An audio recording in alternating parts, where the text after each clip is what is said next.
Yeah, I'm very proud of what I've done. I'm very proud of what I've done. Welcome everyone to episode number 60. The NFL midseason is upon us. We have come 8 weeks into the season, and there's been some stories. And so, who better to tell the story of the NFL than my guy, the Fanstorian, Mac Bryan, is here. Shortly, we'll have, again, as we do with all of our NFL wraps and recaps, two of the brightest minds in NFL writing today in Freezy Sportz and Ben Rodriguez. So very excited to have them back with us as well. But while we've got a little bit of time to start, Mac, you've got a story that you're telling in a YouTube series, and I don't want to spoil it, so I'm going to let you start with us now. Give us the go on that. All right, you got every year. Well, so what it is the story of the NFL. And I'm calling it the Certified Ball Knowers History of the NFL. And the thought process, or what made me want to do it, was this: every year we go through this debate. We as football fans go through this debate about who should be in the Pro Football Hall of Fame. And every year, we'll hear talking heads get on TV and say, well, this guy belongs in the Hall of Fame because you can't tell the story of the NFL without him, whoever he is. And it drives me insane because the who is Hall of Fame worthy and who is historically significant or should be a part of the story are two completely different things. A Hall of Famer is someone who is in the top 1% to 2% of all players all time. That's a Hall of Famer. They are better than 98 to 99% of the players who have ever played. That's a Hall of Famer. But someone who would be in the story, the retelling of the story of the NFL, can be a Hall of Famer because oftentimes great players do historically great things, go figure. But sometimes it's someone who is at a historically important moment, and therefore you have to call his name, but he's not necessarily the best player. An obvious example of that is Dwight Clark. An obvious example of that, Frenchie Fuqua, the guy who the ball bounced off of during the Immaculate Reception. There are other examples of players who are historically significant, but not the best players to ever play. Pete Gogolak is one of them. He is the first soccer-style kicker in the history of the NFL. He wasn't the best kicker in the NFL, but he was the first guy to kick soccer style. Now everybody kicks soccer style. They used to kick straight on with their toe. So that is a historically significant player. You could argue in modern times, Charles Tillman, Peanut Tillman is a historically significant player with his peanut punch. That doesn't guarantee that he's a Hall of Fame player, but the peanut punch is now required in all defenses everywhere in the league. You can't tell that story. He's important to the NFL story if you're going to consider innovation in that, right? Michael Vick, right, who influenced a generation or two generations of quarterback play and the style of play. But he himself doesn't have 200 total touchdowns. He is not a Hall of Famer. But the influence that he had is more, on the field and off the field. You can't tell the story without talking about what he did on the field, how he influenced players, and then what kind of trouble he got in. You can't tell the NFL story without that. So there's a difference between who is a Hall of Famer and who is historically significant.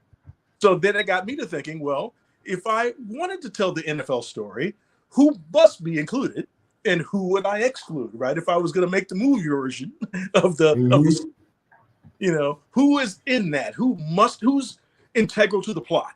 Who must be in the telling of the story, and who would we not necessarily need to tell the story? So I'm challenging myself and then just kind of having a lot of fun with it and say, okay, how would I tell the story of the NFL in a narrative way? And then, who is included in that and who is not included in that. Where if you were drawing the plot, what's integral to the plot and what's a little side piece that might not necessarily need to be in there. So I'm having a lot of fun with it. I've released the first 2 long-form videos on YouTube. I'm filming the 3rd one as we speak. There will be about 30 of them in total. So okay, yeah, that's a long story. That should cover it. So far.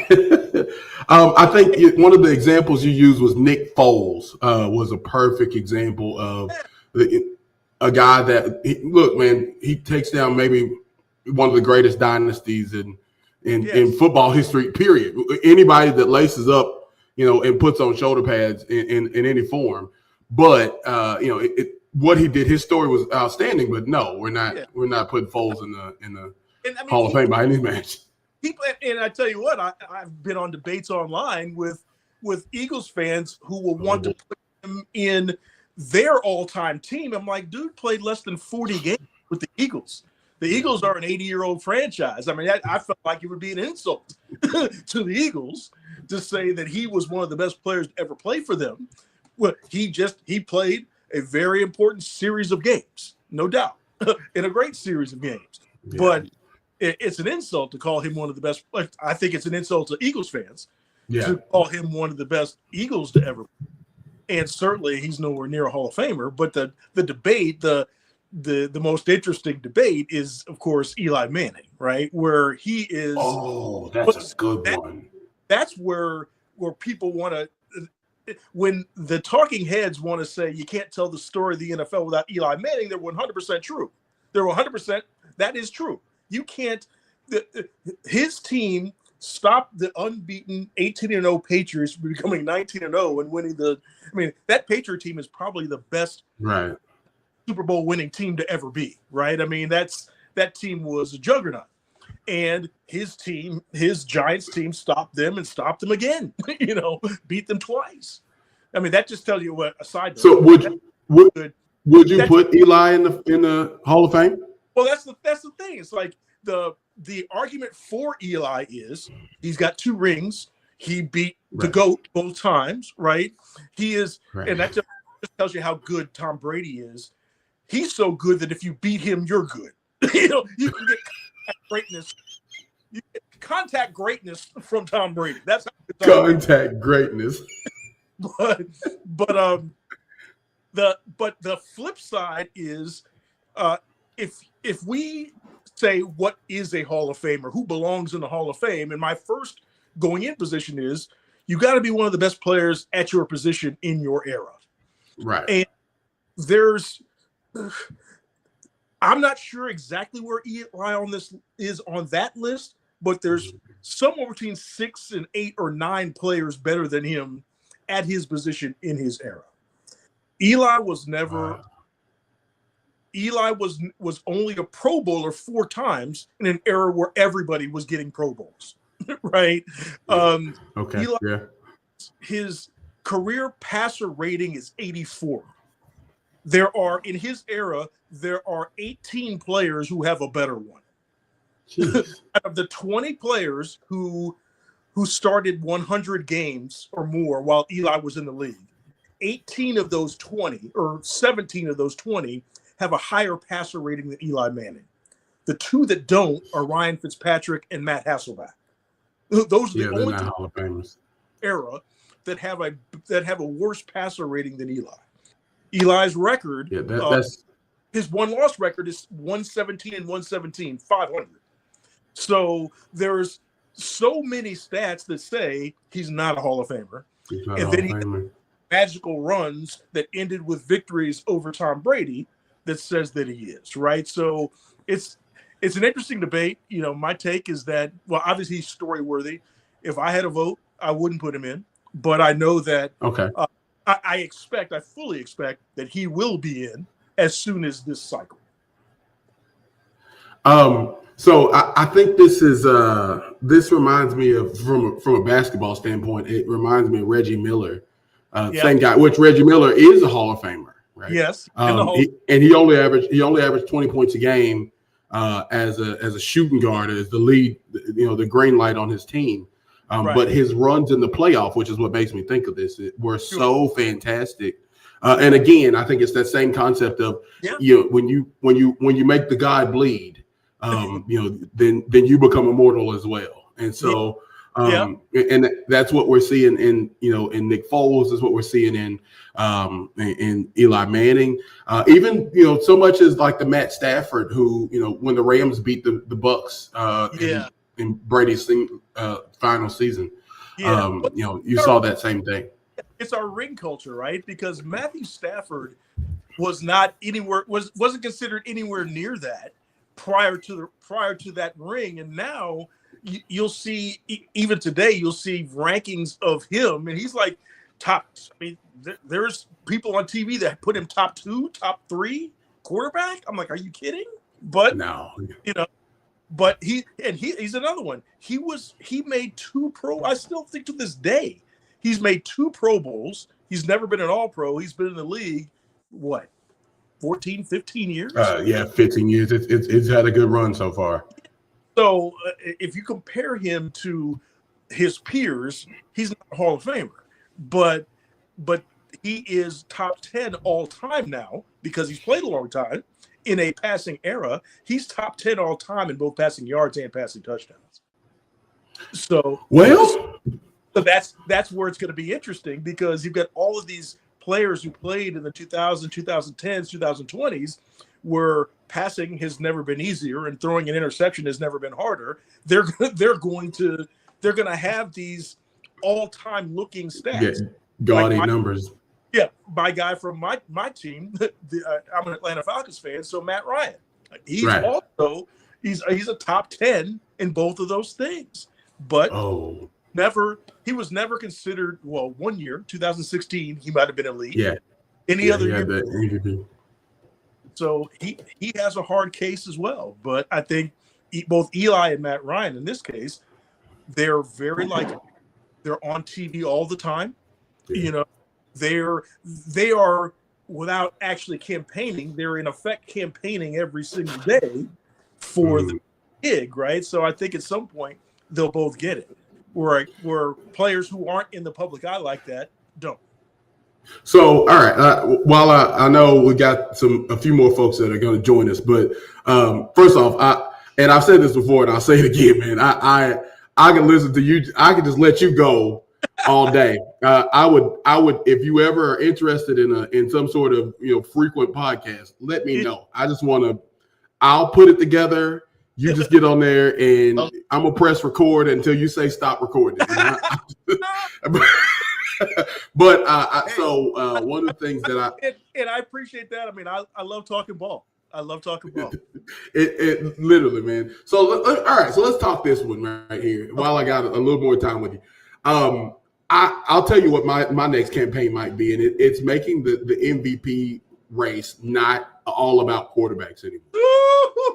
I'm right there with you there. All right.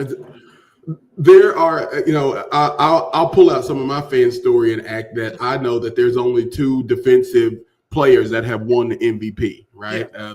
Pro People Eaters, Alan Page, and of course LT the Freak. Yeah. Other than that, and I want to say that there's maybe been maybe 10 running backs in the history of the league. Actually, yeah, I mean, it's got to be more than that, because running backs used to win it a lot prior to, like, in the 70s, in the 60s and the 70s, even into the 80s, they won it a good deal, right? I mean, Earl Campbell's been a Hall of Famer, Peyton's been a Hall of Famer, OJ's been MVP. Campbell's been an MVP, Peyton's been an MVP, OJ MVP. Jim Brown won it 3 times. You've got even into the 90s and the 2000s, Marshall Faulk was an MVP, Sean Alexander MVP. Barry Sanders. Oh yeah, I forgot about Sean Alexander. Yeah. So they used to win it, but they haven't won it since 2012. And the interesting thing about that debate is, of course, we know that the most important position on the field is the quarterback. We know that. So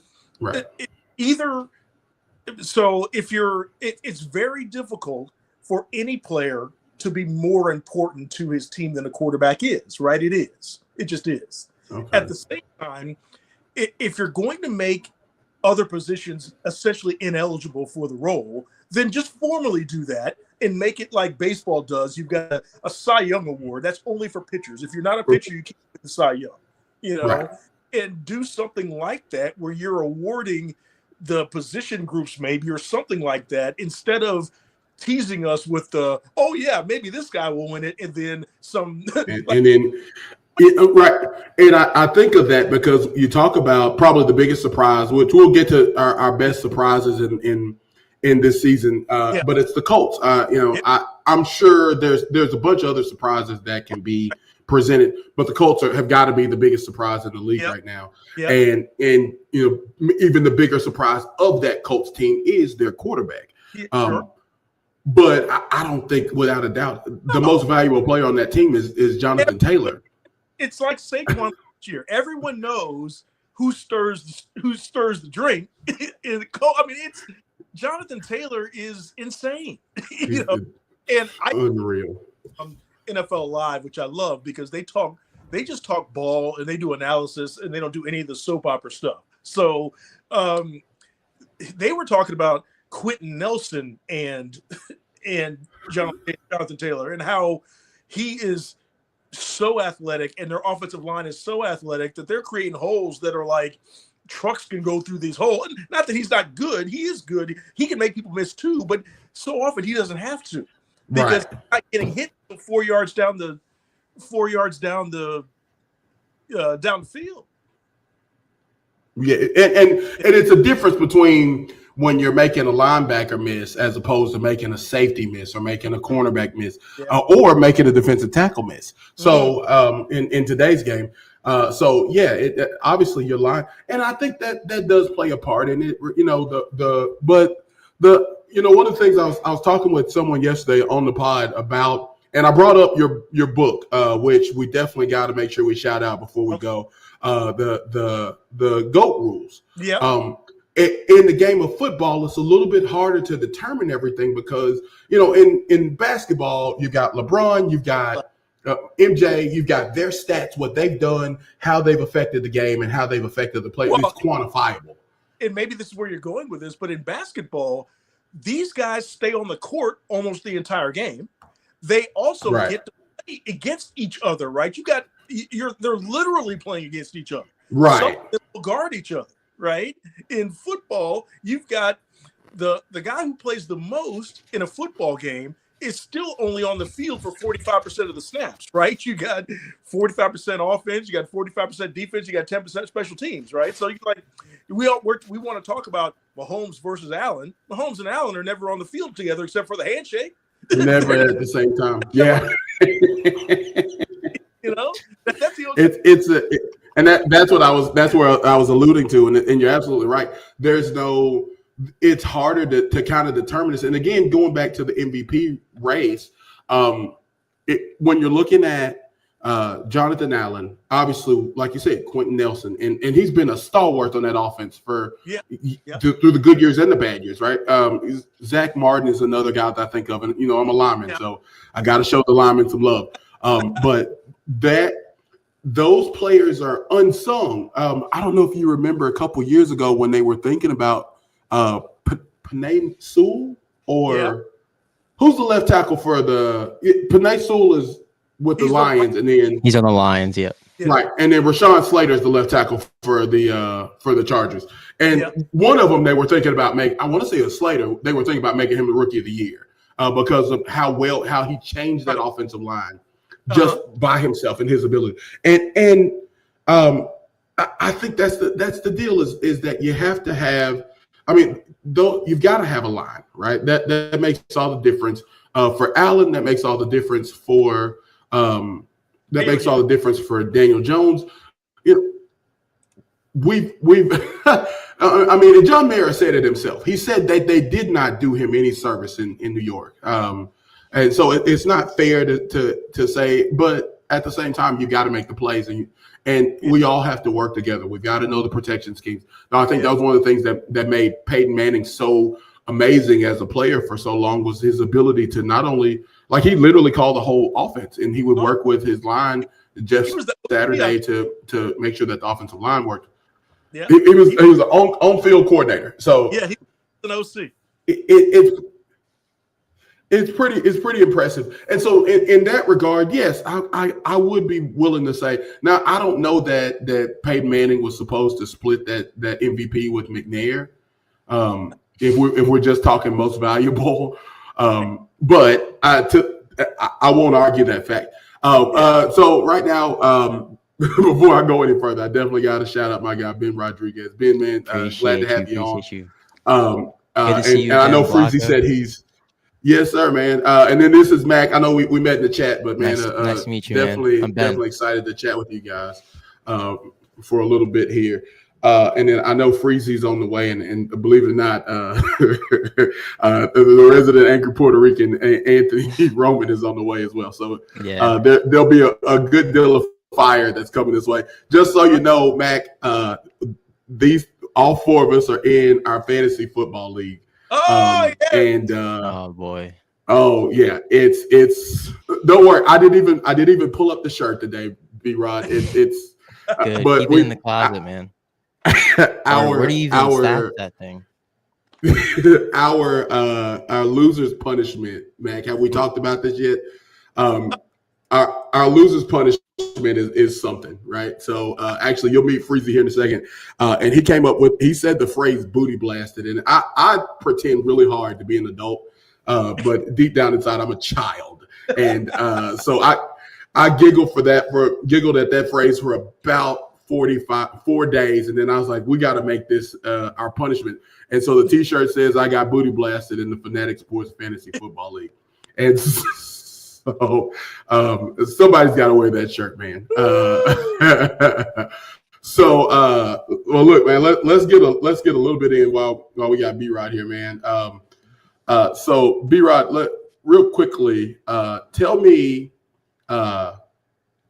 your best and worst for this season so far this season. I mean, before last Sunday, it's got to be the worst with the Jets. I mean, man.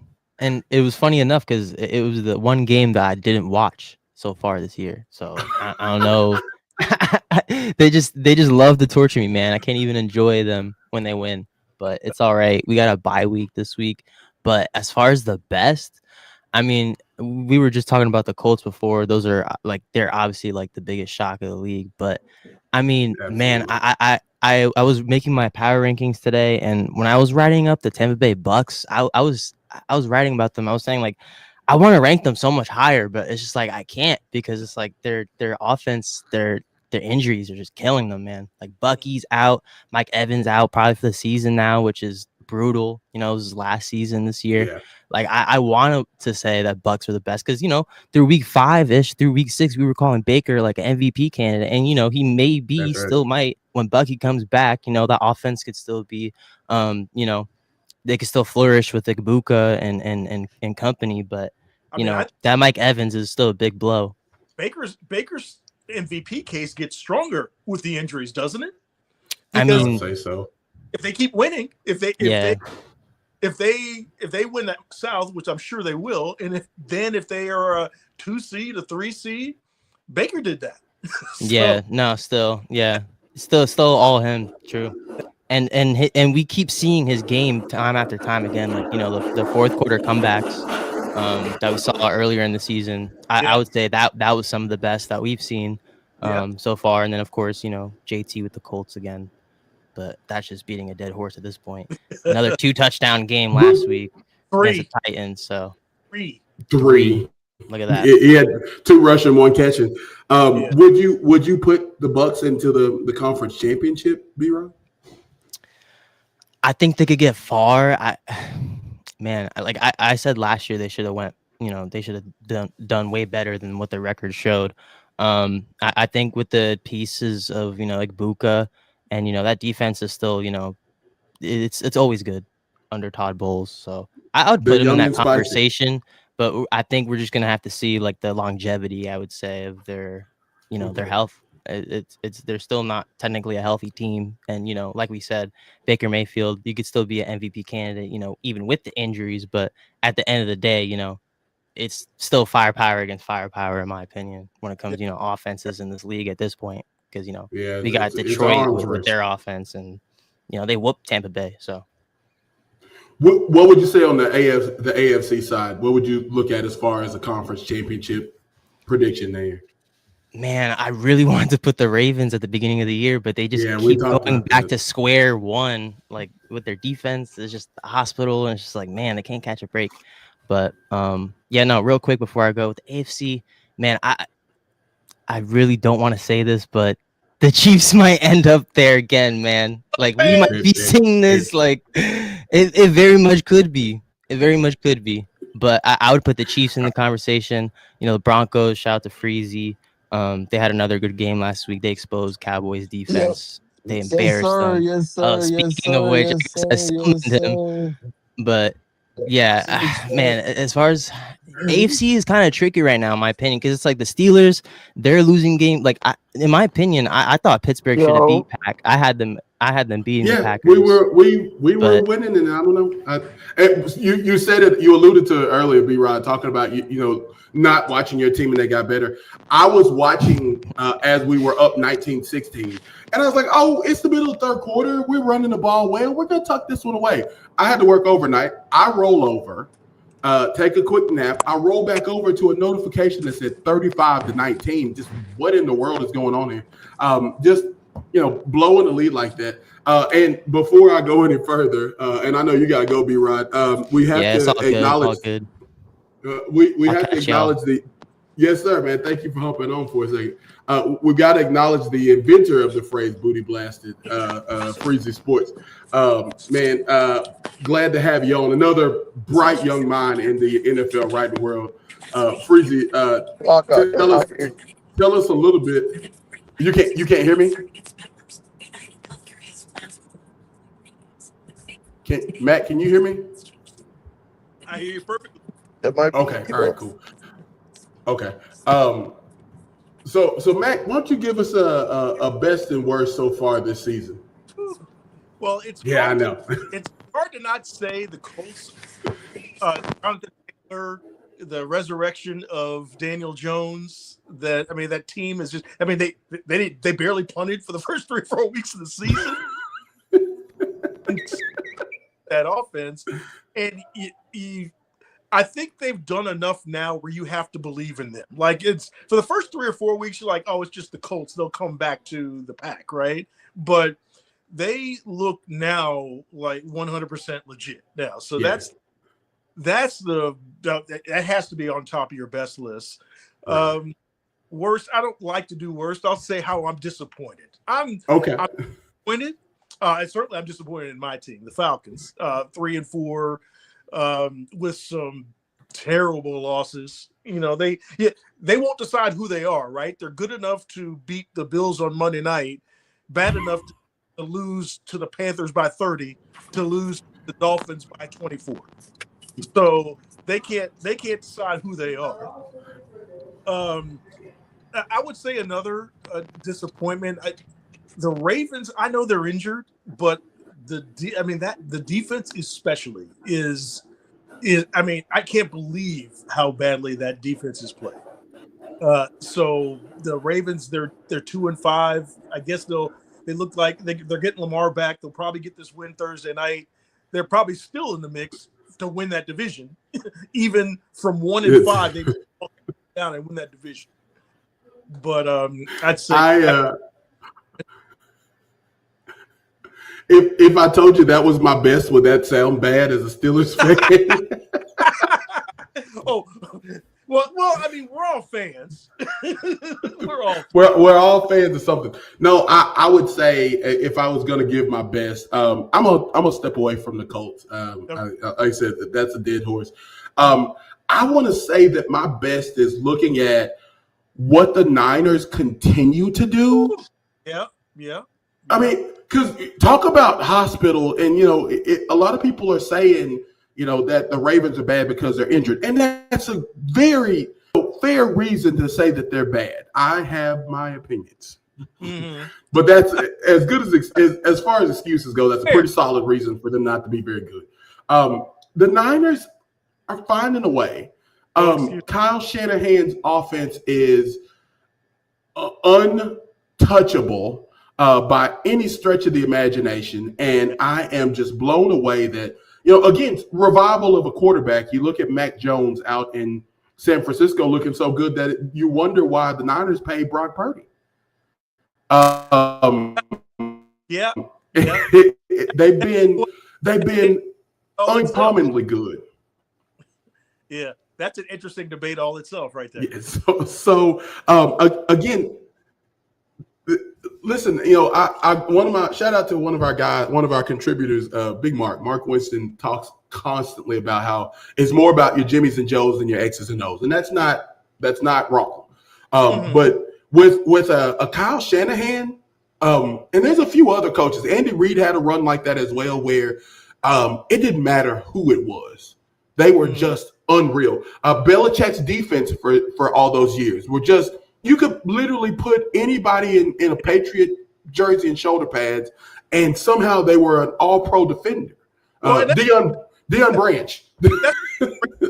One of the great things about the NFL is that coaching matters so much that if you got the right, like they used to say about Bear Bryant, that there was a phrase about him. I'm not sure if you've ever heard this, but they used to say he can take yourn and beat his'n, and then he could take his'n and beat you. He was a good coach. Fantastic. Yeah, that's what he didn't matter who he was coaching. He'll take your team beat his team, then he'll take his. It's not a coincidence that the best year that Matt Ryan ever had, under Kyle Shanahan. That's not. Yeah, I think about that a lot. As a matter of fact, when we start looking at, there's been, as a Steelers fan, there's been a lot of light shed about coordinators for the last 5 or 6 years. The coordinator I hated the most, I'm now praying that someone of his caliber will come back, because we just need competent football play at this point. Right. But it just seems so easy with Shanahan. If I'm not mistaken, Shanahan was in Cleveland with Baker or something like that, I believe. Yeah. And they beat us 42 to 28 in our home stadium during a playoff game. I don't know if Shanahan was his coach then, but I'm not sure if he was his coach. He might have already moved on by then. But I know, listen, everywhere this guy has gone. Oh, yeah. I mean, their offense, and even so much so that Mike McDaniels looked like a competent coach running Shanahan's offense. Well, he is an offensive genius, no doubt. Now, he's been to the threshold a couple of times and didn't win it. So maybe maybe as a head coach, as a decision maker, as a leader of men, maybe he's not all the way there yet. But certainly as a runner of offense, impeccable. What quarterback you put in there? It doesn't seem Jimmy Brock Purdy to Matt Jones. Trey Lance looked amazing before he got hurt. Yeah. So I mean that says all you need to know. I mean, he's going to have to mint it. He's going to have to get that title, but he's an amazing. So if I was going to move to my worst, I brought up Mike McDaniel. So I was thinking about it. I've been thinking about it for a while. We traded an all-pro for an all-pro. We went and got a cornerback instead of a safety. And a lot of that was because we had a safety with the Steelers. I mean, I mean the Steelers had some guys that could play at the safety position, and we let Minkah Fitzpatrick walk. And afterwards, there's all this expose, if you will, about how his ability he was a step behind now. He had gotten older. Injuries had their effect on him. I didn't want to believe it. I didn't. And then he went, and he's now back in Miami, and I don't know if he's just not motivated anymore or if that defense is just not as good as we thought. There's a ton of speed on that defense. There's playmakers at literally every level, and that defense is literally made of paper mache. Now, I'll give you that there's a bit of injuries, and so some of the players that we expected to be at the top of the list are supposed to be there, but they got youth and depth. I mean, this is supposed to be Well, I'll say it this way. I get on Madden, and I can do some miraculous things with that defense. And so I have to question what's going on down in Miami. And then on top of that, like, again, if nothing else, if the defense was just not going to be that great, Mike McDaniels and running a good portion of Shanahan's offense was supposed to be really, really good. And, obviously, Tua's got some mental things he's got to work through. But that running back tandem, or what was supposed to be a running back tandem, the receiver tandem, Tyreek got hurt, but it seemed like it wasn't very great before he got hurt anyways. It just across the board. I don't even know if the kicker's doing a great job. You know what I mean? I don't know that anybody's doing a great job right now in Miami. It's all just imploding. I've never seen so much talent literally go to waste. Yeah, and it's so the culture seems to be, and on football team, the culture is so important. And what they seem to have is a really loose, non-disciplined team, right? So and a lot of teams are like this. Well, you'll make mistakes, but every guy's making a mistake on a different play. So every play is blown up some kind of way, right? So you can't even say it's this position group, it's that position group, it's all of them, one at a time, right? So it seemed like they're just running a pretty loose ship, and it was great when you were scoring 70 points in a game, but when it starts, well, and then they've got this is maybe a bigger conversation, but I think the Dolphins specifically have structural issues. And here's what I mean by this. Not even McDaniel. It's you play in a division with 3 Northeastern teams. You play in and so every year you've built a team that's good in Florida, but you got to go up to New England and Buffalo and New York and win. And how's that ever going to work? Because you're not going to, at the very least, even if you've got a great team, you got to play 3 games that are going to be up there usually, right? You might have to play some and in the cold. So they built a team, or they have a situation where their home field is not conducive to making deep runs because it's almost like they're a dome team. It's the same type of thing, right? But I've never thought about this before. You're a genius. Right. But they have, like, if you're the Falcons play Carolina, it's not a bad weather area. They play New Orleans, who's in a dome. They play Tampa, who is not a bad, right? So they can, even being a dome team, they can still kind of work through their division and then go from there. But the Dolphins they're set up every year that they have to play some cold weather games, but their team is set up for not being able to do that. And you see that in the statistics, right? They go to Kansas City a couple of years ago and just completely laid out. Right? It's like, we don't want to be here. I know it's a playoff game, but we don't want to be here. And just lay down. So what's going on, people? So we do need to. Very hard. I tried very hard to get here on time, but when you're trying to put a truck order and deal with a kitchen, it's kind of tough. But so Mac, I made it. Mac, I'm legally obligated at this point to say that the Angry Puerto Rican is indeed our number 1 player in our fantasy football league.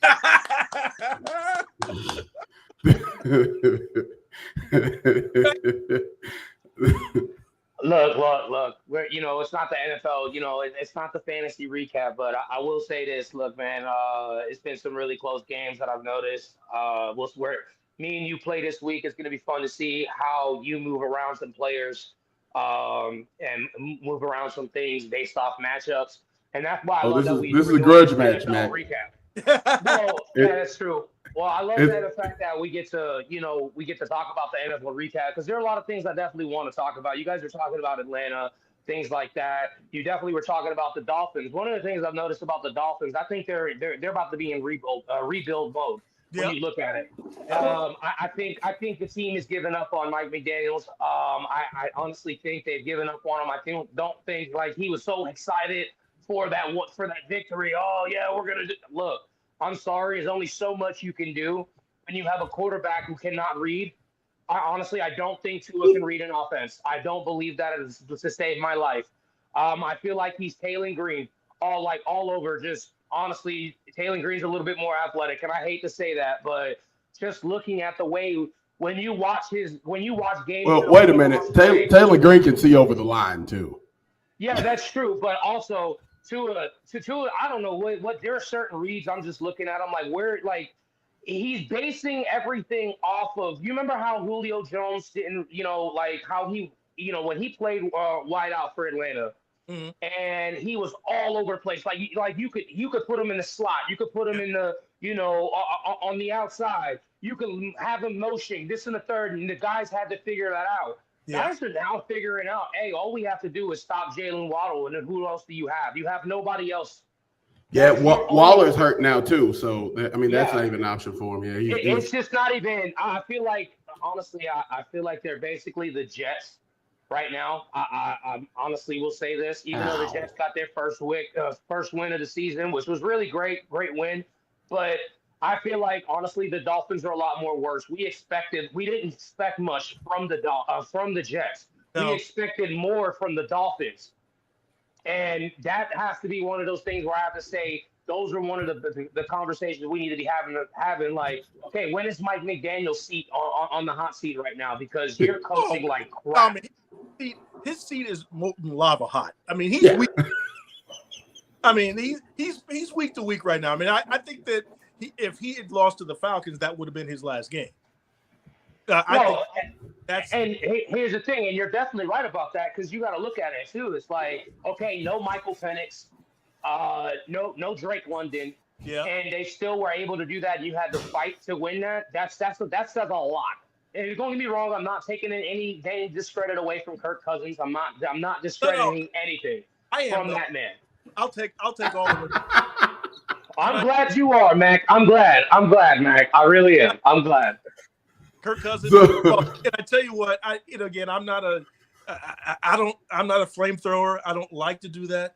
But the thing about Kirk Cousins that is highly offensive to Falcons fans, highly offensive, is that they were 6-3 last year. He went on this funk. They lost 4 straight games.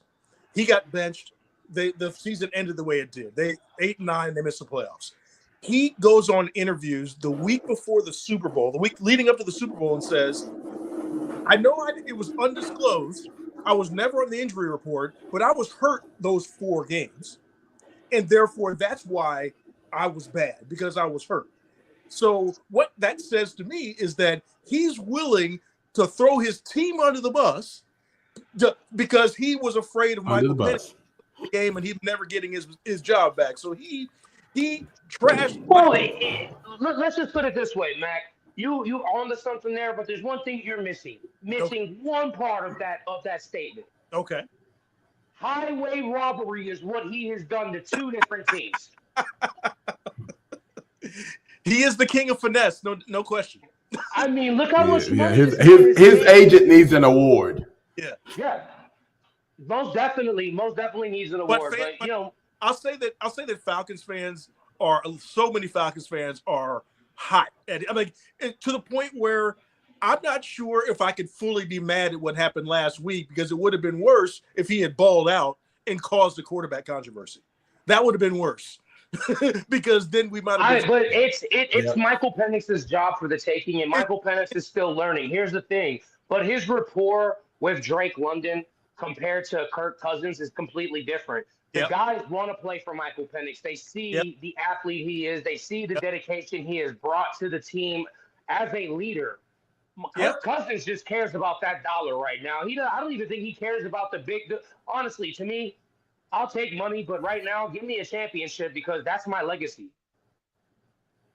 And he hasn't justified that. Here's my thing: he had ample opportunity in Minnesota with, the coming up of Justin Jefferson.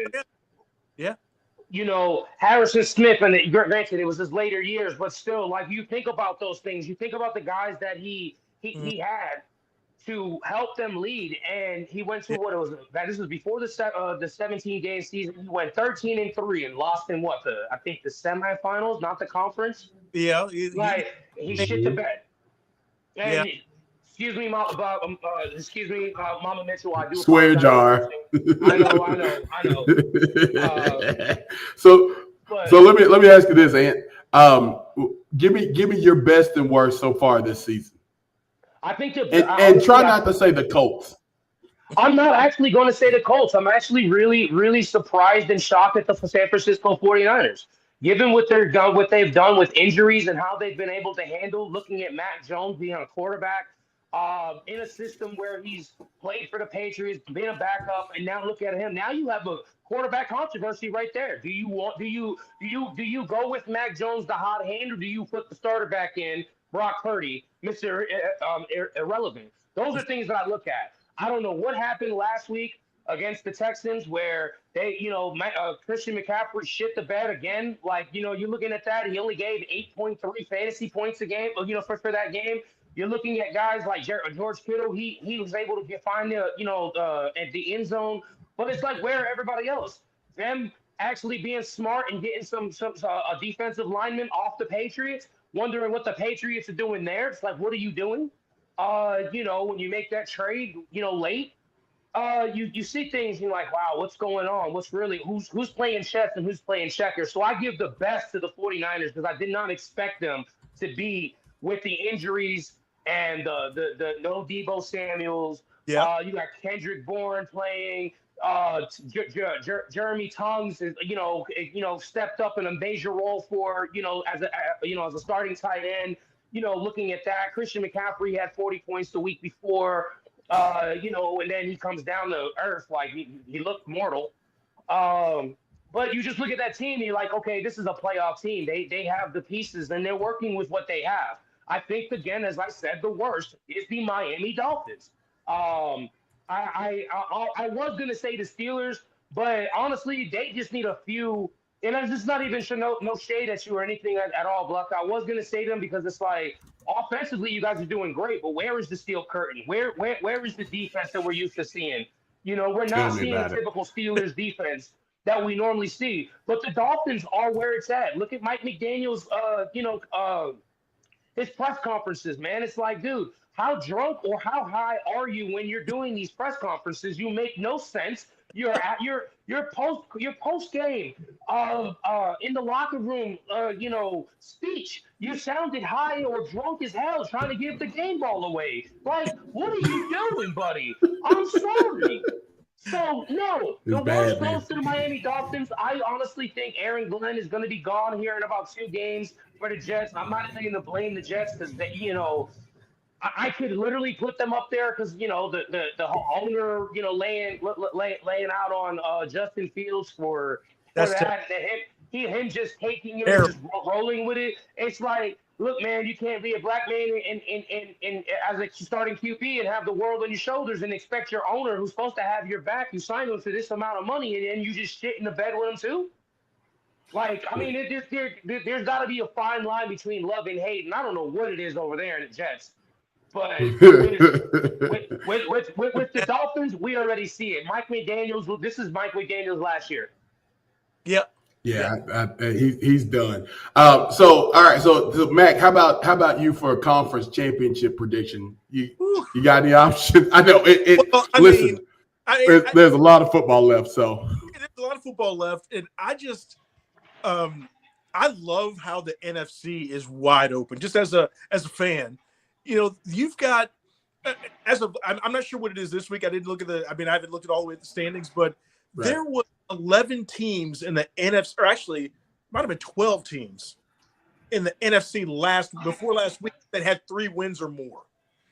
It was so deep. It might have even been 13, right? I think it was the Giants, the Saints, and the Giants and the Saints were the only 2, maybe in one more, the Cardinals. They were the only ones that didn't have 3 or more.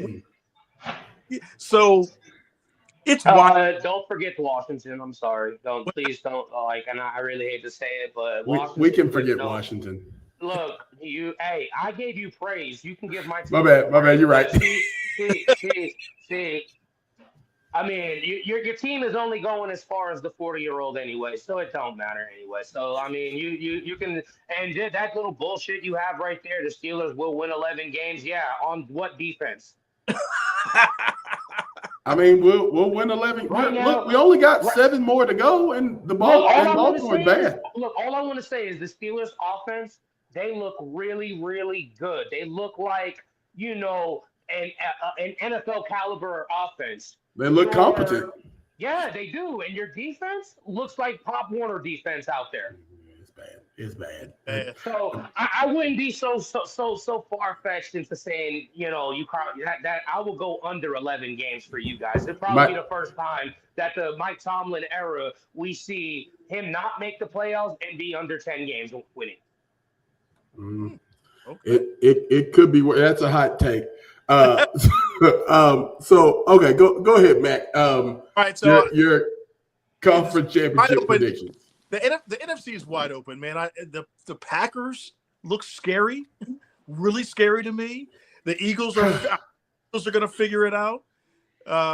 Boy, I think that lays right. Well, like that lays well right there. I think if we saw the Packers and the Eagles, that wouldn't surprise me at all. The Lions are amazing. The Seahawks play defense. I mean, there's 6 or 7 teams that legit could be in that game. Dude, I was just about to say. So I went to look at the standings for our current standings. The NFC West has 3 teams with 5 wins already. Yeah, the Rams are in there too.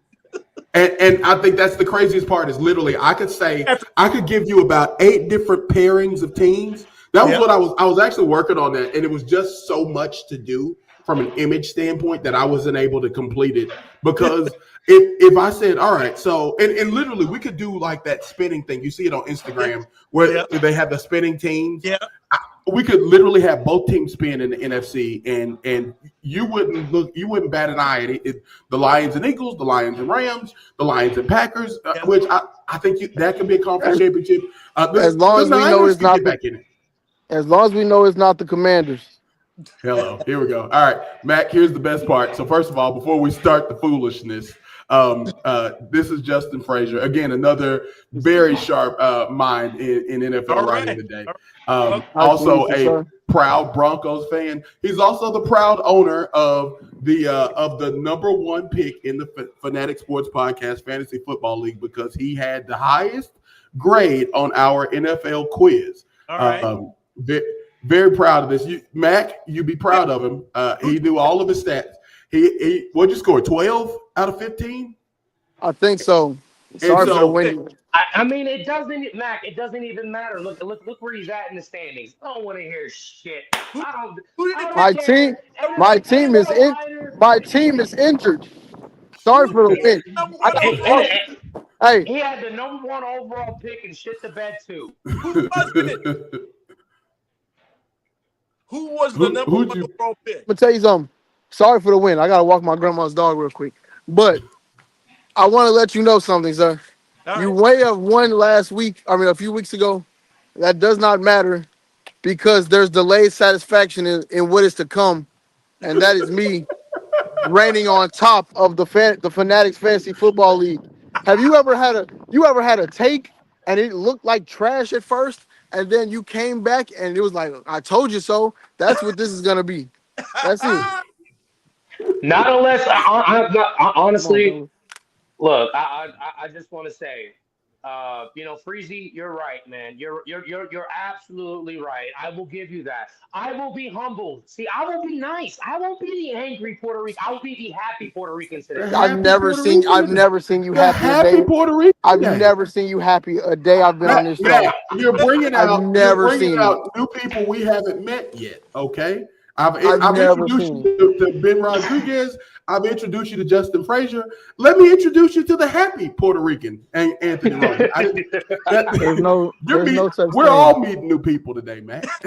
There's no such thing.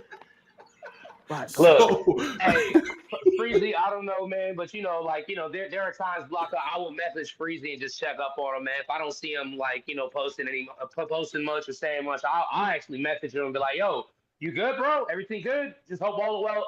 I always do that to Freezy. You can't say I don't. No, okay. And I felt bad. Blanca and they both know. I would like miss a DM for days. It is bad. Because when he hit me, and I was like, I missed. It's been like 3 days. Oh man, But I'll be sitting here talking shit. I'm over here talking shit to myself, basically. Because ain't nobody respond. The only person that's honestly been responding is OT Nurse, and her. I'm done talking shit to her. She's got my number for a little bit. I gotta wait. I gotta wait a little bit because she's winning games. She's winning games. Can't she? I'll tell you one thing. She ain't taking that booty blasting shirt at all. I'll tell you that right now. There's like 3 of them taking that shirt, and it ain't gonna be me. Hey, happy Puerto Rican. I will say, yeah, in fantasy, you may have me. When the Broncos play the Commanders in about a month, it's belt to ass. All right? Look, man, if we can get healthy, look, and that's the thing. Pray y'all get healthy. I'm really praying for you. But that's the thing, and that's the thing that I was saying before. And it's like you look at fantasy, and you look at the injuries. Now you look at your team, and you're like, okay, cool. You're not even outside of fantasy. You're looking at your actual team. That's the one thing about being on a team where you're fighting with your brothers for 16, 17 games, even further going into the playoffs, you're dealing with injuries, you're dealing with all that. It's next man up. I don't know what the hell Marcus Mariota was doing in that second half against the Cowboys, because boy, he did not look like the person I've seen before. Like last year, you would think, oh, they got the same kind of guy. No. Then I talked to a guy who was at the bar, and he was saying, if Jaden Daniels, if you make him go left, he runs the ball. If you make him go right, he throws the ball. You have to look at it. And I was like, this is a Washington Reds old school OG. He's like 70 years old. And he broke it down. And he literally was like, you just watch the game. Watch the game film. Jaden Daniels, when he rolls left, he runs the ball. When he runs the ball to the right and rolls to the right, he's throwing the ball. Like, those are things that I'm looking at, and I see that, and I blame that on coaches. You got to change that up. He slided a lot more. I wish they stopped calling him RG3 2.0 because he's not that. But it's starting to look like that right now. That's fantastic. Real quick, what questions did I miss? I know. Okay, so I was actually about to get to it. So, all right, the first one we need to know: give me your best and worst. Now we have beat the dead horse of the worst being Miami, and we beat the dead horse of the Colts being the best. Give me your best and worst, but if you can avoid those two. Oh, I can easily avoid those two. Right. The worst, I don't care at this point.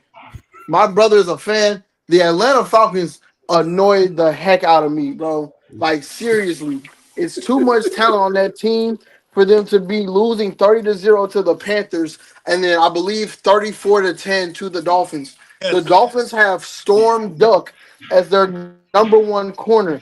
I'm not here to disrespect any athlete, but Storm Duck is not. No, sorry. They lost 30-0 to the Panthers.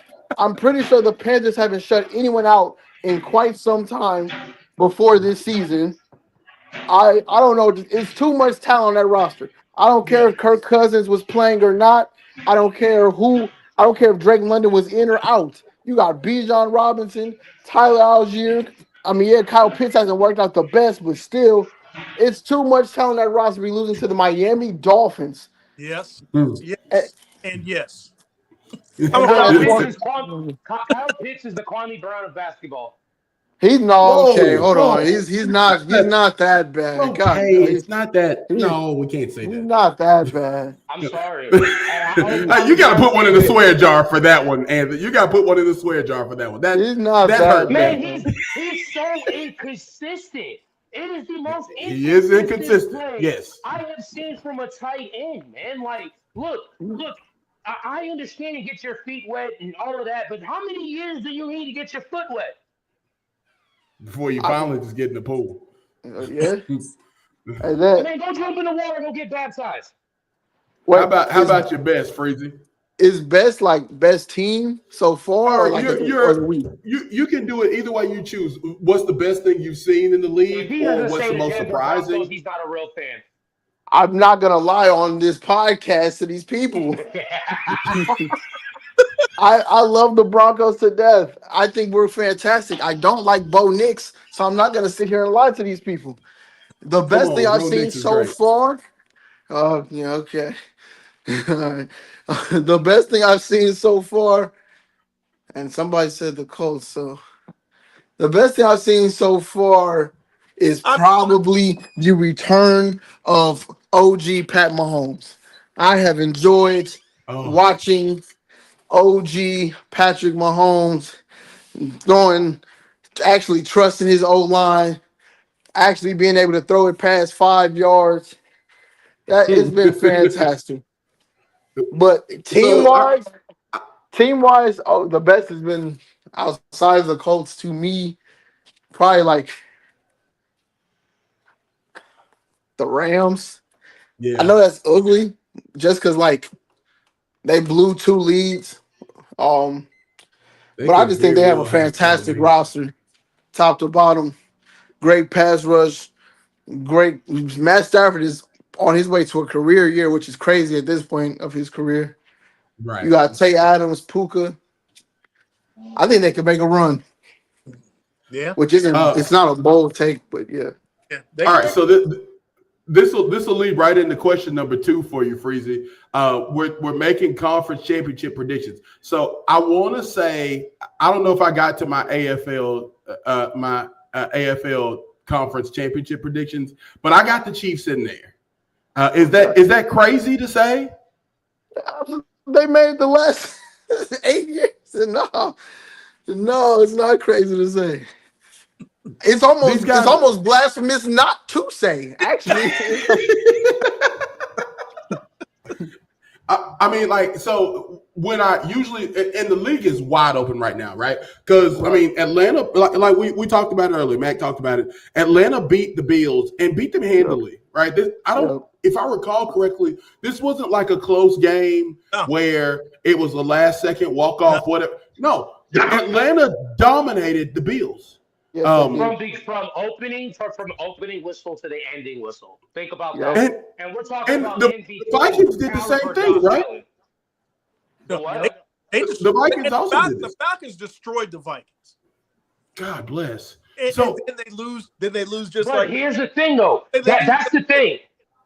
That's the thing, that see, this is what we were talking about. The level of inconsistency, with the Atlanta Falcons is just insane to me.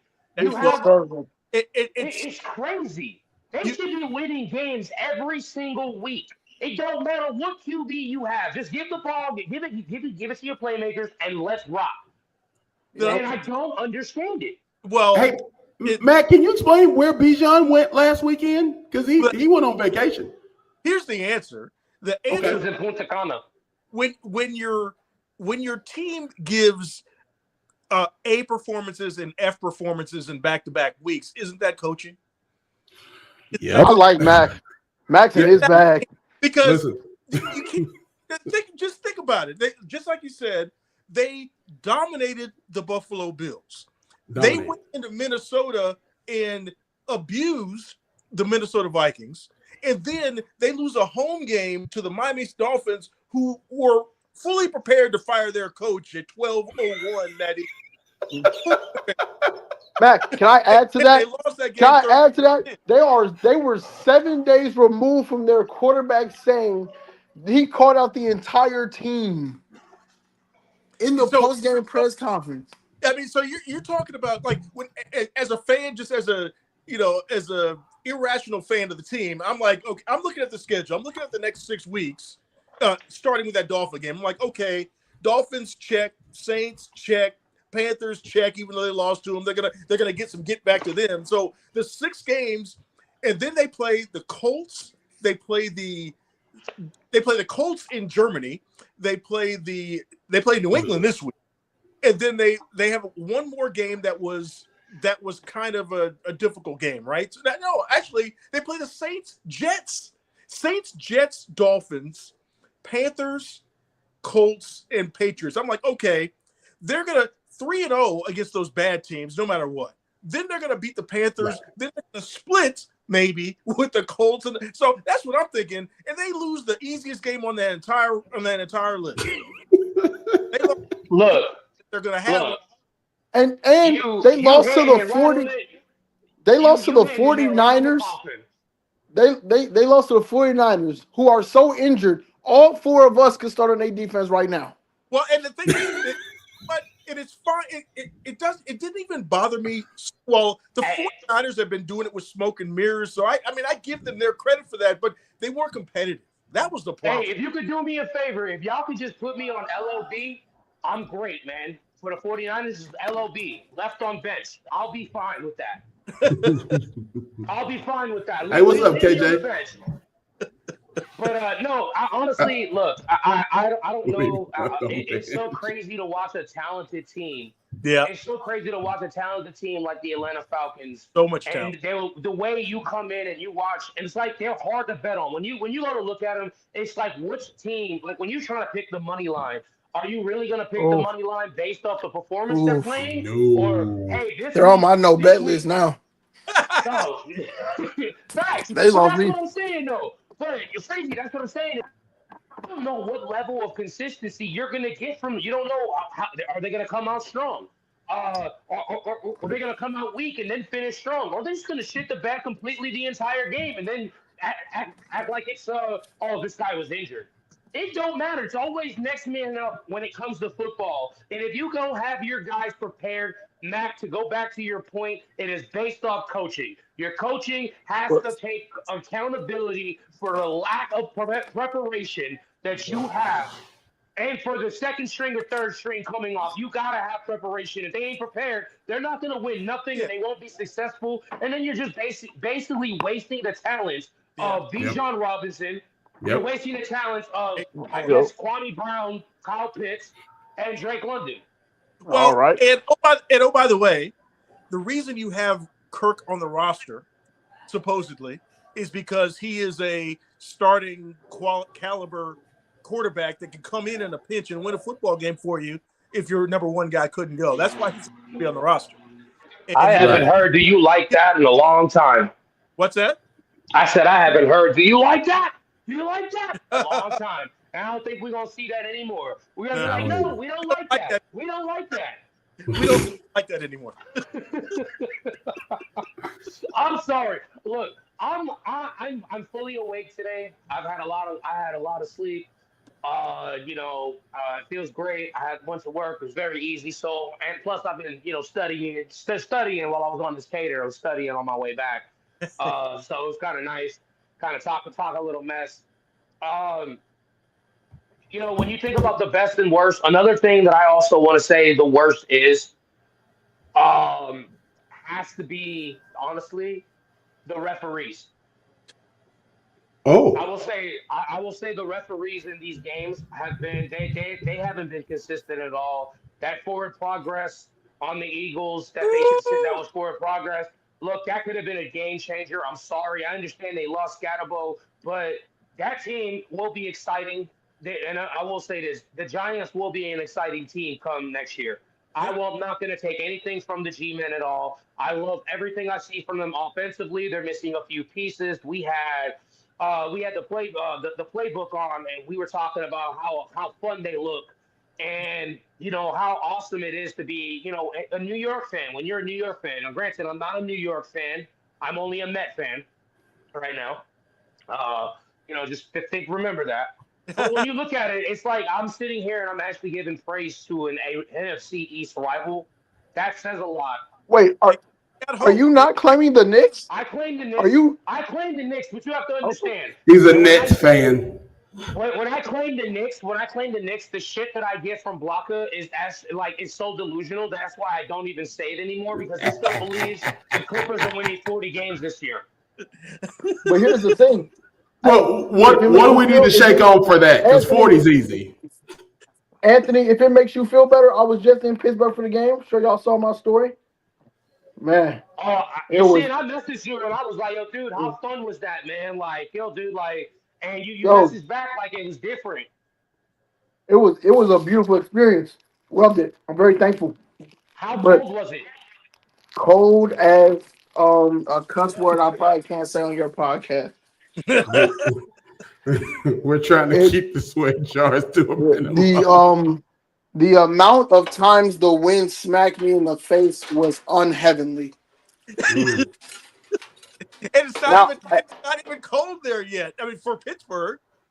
That's what's we still crazy, got sir. a ways to go. That's what's crazy. You would think that, right? You would think that. You would think that. It wasn't cold. I'm saying it's going to get worse. Oh, I know. Because I went to the Broncos-Steelers game in 2015 when AB gave us nothing but pure route running extraordinary master classes and gave us 200 yards. And I was sitting in that prime December game with my father, and if a tear dropped out of my eye, it would have frozen. This game wasn't that bad, That's a fact. but it wasn't far off. But the lady next to me said it's because that's where we were sitting in the stadium. The stadium's right on the water. The wind was smacking. But I brought that up to say a lot of the fans do not have any hope. I'm talking to them and they're like, "Yeah, this is when you guys were up, by the way. They're like, "Yeah, we can be a good team, but first round exit probably." That's where I got it. That's where I got it. I got to set a first round exit. And the worst part, I rarely argue with Mike Tomlin. Mike Tomlin said that Terrell Austin is capable of doing a good job, and I disagree. Yeah, no, I disagree. We've been waiting for him to be capable to do a good job for the last 3 years, and I haven't seen it yet. And I don't know that it's coming. So I really, really, really want at the end of this season. Here's what I would love to have.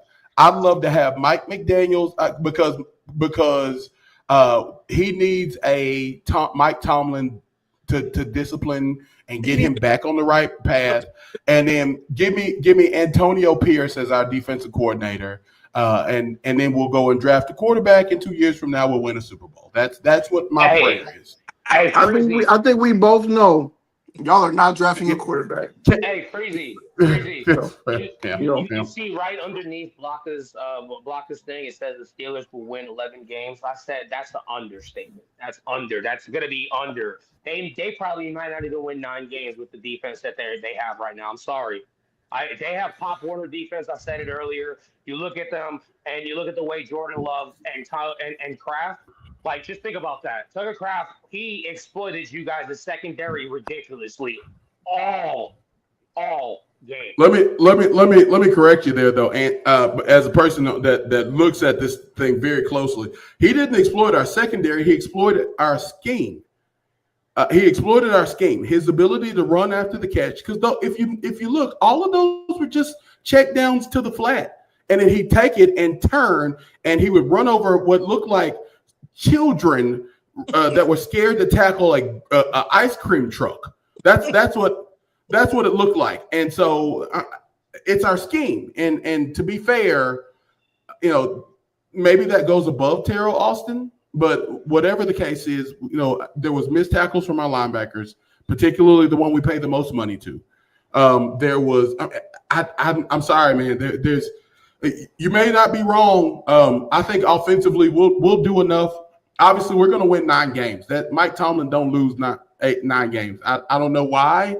I really wish that he would, but Mike Tomlin don't lose 9 games. So I think 9 is given. I think defensively we'll make enough plays to get to 11. But as Freezy said, and as the fans were telling him, and I absolutely agree, I think we're going to get in the first round. And this particular instance, this year only, I think we'll win our division. We'll get in the first round, and guess who we're going to see? The Chiefs. And Mahomes and a full complement of skill players is going to come, and they're just going to torch us, and we'll be out in the first round like usual. That's what I'm. I gotta ask. Is this the highest? Can you look that up real quick, Blocker? Is this the highest yards per game for Mahomes right now? Yeah, let me dig that up right now. It couldn't be. There's a reason why I'm asking that. It's got to be it's either number one or it's his second best season throwing the ball. And the reason why I'm saying this is because he's got a plethora of talent on the wide, as his wide receivers. He's got running backs. He's got Pacheco. He's got Kareem Hunt. Well, Kareem Hunt still. He. I don't know where. I don't know what's going on with him, but it's He short had yardage. He. 18. My guess is 18 and 19. He was better. Touchdown. I got that same guess, and I guess 22. He had more. Mm-hmm. Yeah, he's had some years. I mean, like Freezy called him a god a few weeks back, and it's Stop. it's not too far from it. Like this dude has been a bad man for literally since his first start. He has been a bad man. Let me tell you how bad of a man he is. I'm a Denver Broncos fan, and I sit here and I tell y'all, I am not of any type of confidence in this division lead. I have no type of belief. We are 6-2. They are going to walk us down. They are going to win the AFC West. We are going to be a wild card team, and that's okay because that man 15 is here. He's here. He's not going anywhere. 4 is back. 87 had 100 yards. When the last time you seen Kelsey have 100 yards? Come Last on, year. man. Last year. Yes. Bro, their offensive line is good. Josh Simmons isn't even back yet. Look, Freezy, I will say this. Not Kittle, but Kelsey has looked very subpar as a tight end. There's certain things that I see from him. It's like normal throws that you see from Mahomes to Kelsey are like, what are you doing? That's not the route you're supposed to be running. And that's why I forgot who it was. I was watching this podcast, and they were talking about Mahomes. And they're like, hey, look, man, I look at them and I just wonder, are they even calling plays at this point? Are they even calling plays? Or they just saying, hey, go get open and we'll figure it out as we get through as we go through the drive. Because you don't know. Like some of these plays just look they look crazy. I think they said that on the telecast. Yo. They said it themselves. Kelsey will make up his own route. I think backyard football. I think they said that on the telecast of the Commanders game. Oh God, let's not talk about that. But I already knew. I said it beforehand. I knew they were going to lose that game. I knew my team was going to lose.